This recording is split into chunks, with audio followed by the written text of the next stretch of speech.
2020 अब अलविदा होने को है।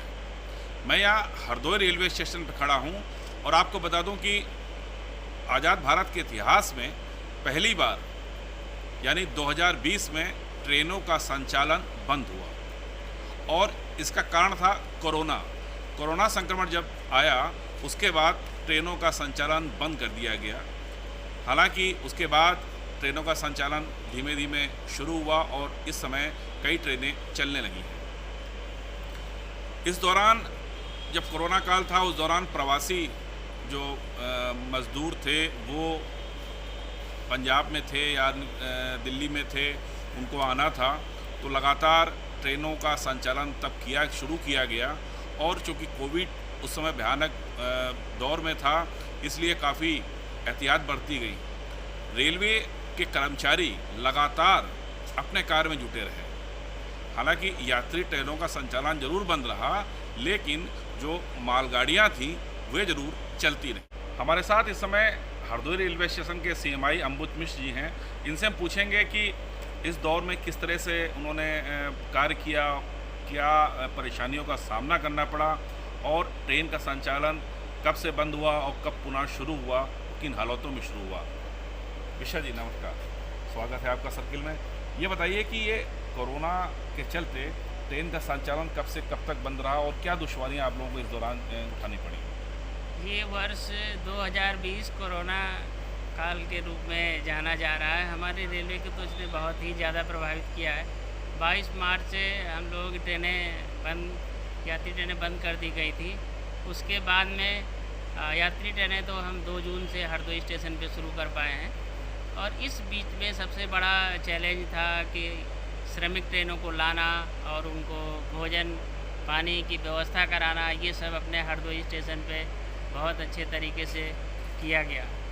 इस दौरान जो है मालगाड़ी हम लगातार चलाते रहे, देश में एक कोने से दूसरे कोने तक खाद्यान्न की कोई कमी ना हो, ज़रूरी वस्तु की कमी ना हो, इसलिए हम मालगाड़ी लगातार चलाते रहे और हमारा लगभग 1.5 गुना 2 गुना और यहाँ अब 2.5 गुना तक जो है व्यवसाय माल भाड़ा से संबंधित हो चुका है। अच्छा ये बताइए कि कितने हजार श्रमिकों को कम से कम लाया गया ट्रेन द्वारा। अपने हरदोई में केवल हम बात कर रहे हैं, हरदोई पे हम 50,000 से ज़्यादा बाहर से श्रमिकों को लाए। यहाँ तक कि हमारी ट्रेनें अहमदाबाद से भी आई, यहाँ पे एक ट्रेन, एक बॉम्बे साइड से भी ट्रेनें आई। तो हर क्षेत्र से यहाँ पे पंजाब से बहुत सारे जो है श्रमिकों को यहाँ पे लाया गया।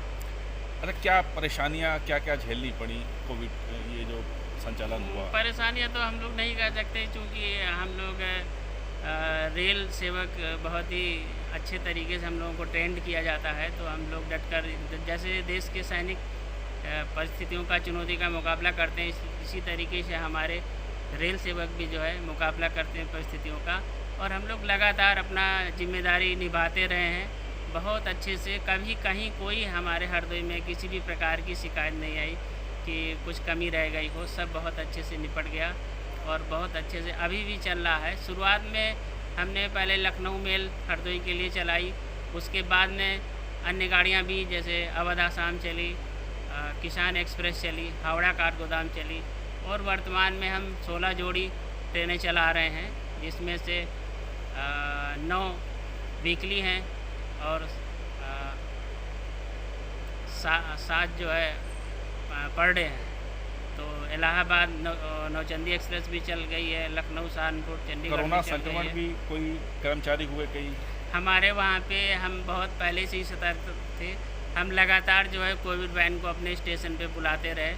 हम अब 8 टाइम जो है हम वैन को यहाँ पे बुलाए, अपने सारे यात्रियों को लगातार जो है कोविड-19 टेस्ट कराया और जो लोग कर्मचारी हमारे संक्रमित हुए उनको तुरंत क्वारंटाइन कर दिया गया जिससे कि संक्रमण ना फैले। अच्छा एक बार ऐसा भी हुआ था यहाँ पर कुछ पैसेंजर जा रहा था, महिला उनके साथ बच्चे थे, उनको दूध की आवश्यकता थी, दूध नहीं मिल रहा था तो दूध की व्यवस्था वगैरह भी की गई, क्या था मामला?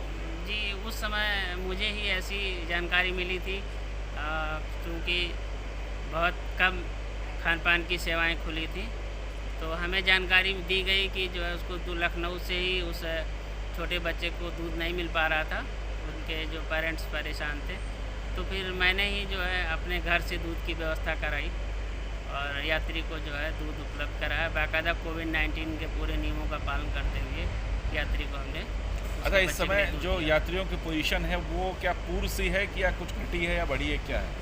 लगातार हमारे वहाँ यात्रियों की पोजीशन जो है बढ़ रही है। पहले हमारे पास 400 यात्री ही आते जाते थे, फिर 500, 600, अब 1000 के आसपास यात्री प्रतिदिन आ जा रहे हैं।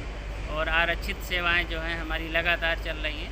काउंटर पे लगातार हमारा जो है आय बढ़ रही है। विभाग ने कितना सहयोग किया आप लोगों को? विभाग के द्वारा पूर्ण सहयोग मिला और ये जो कोविड-19 चल रहा था उस समय इससे बचाव के जो भी सुविधाएं थी वो सब साधन उपलब्ध कराए गए। यहाँ पे सबको सैनिटाइजर दिया गया, मास्क दिए गए, ग्लव्स दिए गए, पूरी सुविधा, पूरी सहायता पूरे डिपार्टमेंट से हमको लोग मिली है। अब थोड़ा सा कम है प्रकोप, लेकिन क्या सावधानियां वही रखी जा रही हैं? सावधानियाँ उसी तरीके से हम लोग रखे हुए हैं। आप देख सकते हैं हमारा अभी एग्जिट और आउट बाहर जाने के लिए एक ही गेट ओपन है, उसी से एंट्री कराते हैं हम लोग, जिससे कि कोई भगदड़ ना हो, आसानी से सबका टेस्ट हो जाए, चेकिंग हो जाए। और अभी भी मैं यात्रियों को इस आपके माध्यम से सूचना देना चाहता हूँ, अभी भी हमारा कोविड-19 सिस्टम लागू है। तो जिन यात्रियों का टिकट कंफर्म हो जाएगा वही यात्रा करने के अधिकारी हैं और जिनका वेटिंग रह जाता है वो अपना टिकट कैंसिल करा लें, अगली ट्रेन में रिजर्वेशन कराएं। अच्छा, कुल मिला के ये जो वर्ष था बहुत बुरा रहा रेलवे के लिए अगर कहा जाए तो। जी, ये तो बिल्कुल सही है। मतलब रेलवे के लिए तो रेलवे के पहिए कभी रुकते नहीं थे, हाँ। चाहे वो चाइना का युद्ध हो, चाहे पाकिस्तान से युद्ध हो, कोई भी किसी भी परिस्थितियों में बाढ़ आए, सूखा पड़े, कुछ भी हो, भूकंप आए, लेकिन रेल चलती रही। पहली बार ऐसा अवसर था जब रेल पूरी तरह बंद रही। जी, ये बिल्कुल सही आप कह रहे हैं कि रेल पहली बार जो है प्रभावित हुई है और वो भी एक अदृश्य दुश्मन के कारण, जिसके बारे में हम लोगों को कोई जानकारी नहीं है, कोई पता नहीं है। अब उम्मीद करते हैं वैक्सीन आ रही है और फिर से हम सब लोग पूरी तरीके से उसी रौ में आ जाएंगे। जी, तो ये अम्बुद मिश्र जी थे जिन्होंने बताया कि किन परिस्थितियों में उनको और रेल कर्मचारी सभी लोगों को काम करना पड़ा और पहला अवसर ऐसा था कि जब भारतीय रेल के पहिए थमे हों। तो कुल मिला के पूरे देश को इस संक्रमण ने झकझोरा, कष्ट दिया, रेलवे को भी बहुत कष्ट दिया और बहुत घाटा सहना पड़ा रेलवे को भी। मैं सर्किल के लिए सुधांशु मिश्र।